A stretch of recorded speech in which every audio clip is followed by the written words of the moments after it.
मुंबईमध्ये भाजप आणि शिवसेनेच्या बैठकीनंतर आशिष शेलार सध्या बोलतायत, आपण ऐकूया.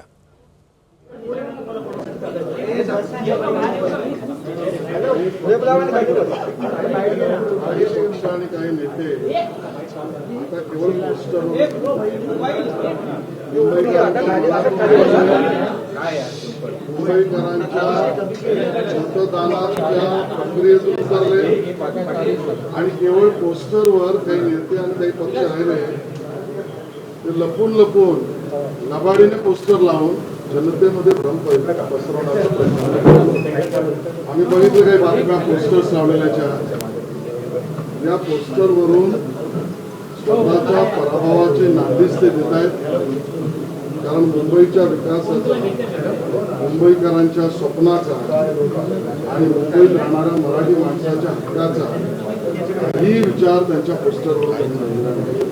आणि म्हणून आमचं म्हणणं आहे, जे मी ट्विटद्वारे सुद्धा म्हटलं, होय मराठी माणसाने शुभ मुहूर्त काढलाय, होय मराठी माणसाने ठरवलंय, होय मुंबईकरांनी ठरवलंय 25 वर्ष ज्यांनी खा खाल्लं तरी त्यांचं पोट भरलं नाही, अशा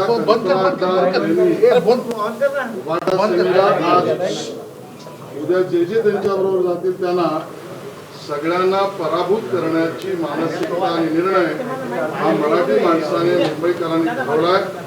आणि तो शुभ मुहूर्त 15 तारखेला मतदानात आणि 16 तारखेला निकालात उभाटा सेना आणि त्यांच्याबरोबर जे जातील त्यांच्या पराभवाचा शुभ मुहूर्त मराठी माणसाने मराठी माणसाची जी मुंबई आहे ती तुम्हाला गिळंकृत करायची आरोप केला जातो. मला असं वाटतं की ज्यांच्याकडे झोपेच नाही ते या पद्धतीचं असत्य, खोटं आणि भ्रम पसरवण्याचं काम करत आहे. मुंबई मराठी माणसाचीच आहे, मुंबई महाराष्ट्राचीच आहे. माननीय देवेंद्रजींनी तर विधानसभेत सांगितलं, जोपर्यंत सूर्य चंद्र तारे आहेत तोपर्यंत मुंबई कोणीही हिंमत केली तरी भारतीय जनता पार्टी किंवा महायुती याला मुंबईला महाराष्ट्रापासून वेगळं होण्याची जो कोणी भूमिका घेतली त्याच्या विरोधात आम्ही राहूत, संघर्षही करू. ती भूमिका मांडणाऱ्याला ती भूमिका मांडायलाही देणार. आता जे मांडतायत ते मतदानासाठी त्यांचा असलेला नेतृत्वाचा भाग आहे आणि त्यामुळे ते असत्य बोलतायत, खोटं बोलतायत.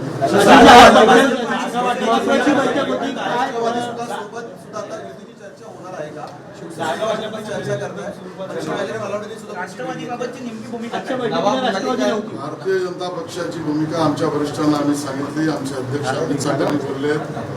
नवाब मलिक राष्ट्रवादी काँग्रेस अजित पवार गटाचं नेतृत्व करून निवडणुकीला येणार आहेत हे समोर आलेलं आहे. आणि त्यामुळे अशा राष्ट्रवादी बरोबर आम्ही नवाब मलिक यांच्या नेतृत्वाखाली राष्ट्रवादीशी आम्ही युती करू शकत नाही.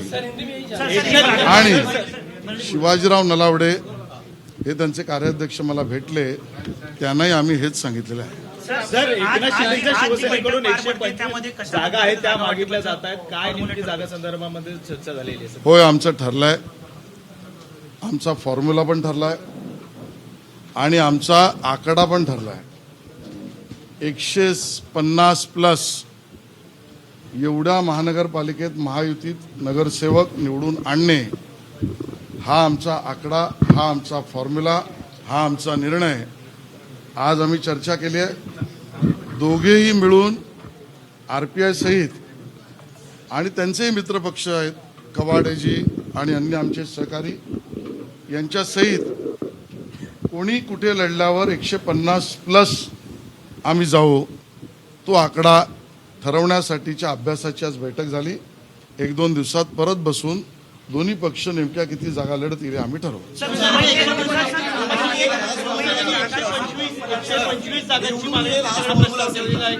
मी उत्तर दिलं, आमचा आकडा 150+. ते करण्यासाठी आम्ही एकत्रित कुठल्या वॉर्डात लढू त्याचा अभ्यास आम्ही केला. त्याबद्दलचा अभ्यास गटही आम्ही निर्माण केला. 1-2 दिवसात त्याचा आकडा फायनल करू.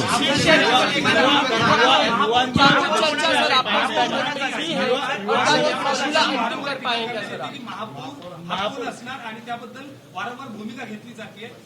महायुतीचा महापौर मराठी असणार का? महायुतीचा महापौर, मुंबईचा महापौर महायुतीचा आणि तो मराठीच असेल याबद्दल शंका निर्माण करण्याचं कारणच नाही. आमचा सवाल उद्धवजींना आहे, तुम्ही घोषित करा तुमचा महापौर हा कुठल्या गल्लीतून येईल आणि कुठल्या मोहल्ल्यातला असेल, त्या मोहल्ल्याचं नाव सांगा. गेल्या अनेक दिवसापासून मुंबईमध्ये एक युतीची चर्चा आहे. 2 बंधू एकत्र येतील. पुढील 2 दिवसात ही युती जी घोषणा जी आहे ती होणार आहे. आज संजय राऊतांनी आणि अनिल परबांनी राज ठाकरेंची भेट घेतली आहे. कुठेतरी कोण कोणाला आव्हान वाटतंय का भेटतंय तुम्हाला? याच्यावर आम्ही काय भाष्य करणार. एकदा त्यांना एकत्र येऊन समोर येऊ द्या. 100 प्रश्नांची बरसात त्यांच्यावर आम्ही करू. मुंबई में जिस तरह के पोस्टर्स हम जगह जगहों पे देख रहे हैं, मुंबई को बचाने की बात चल रही है. आज संजय कुछ दल और कुछ दल के नेता अब पोस्टर पर ही बचे हैं और उसके कारण पोस्टर लगाकर वोट मिलते हैं ऐसा उनका भ्रम है. हम स्पष्ट कहना चाहते हैं कि मुंबई करों ने, मराठी आदमी ने मुंबई में शुभ मुहूर्त निकाला है. उनको पराभूत करने का, जिन्होंने 25 साल महापालिका में भ्रष्टाचार और भ्रष्टाचार ही किया, ऐसे उबाटा सेना और उनके साथ कल जो भी जाएगा उनको पराजित करने का शुभ मुहूर्त. एबीपी माझा, उघडा डोळे बघा नीट.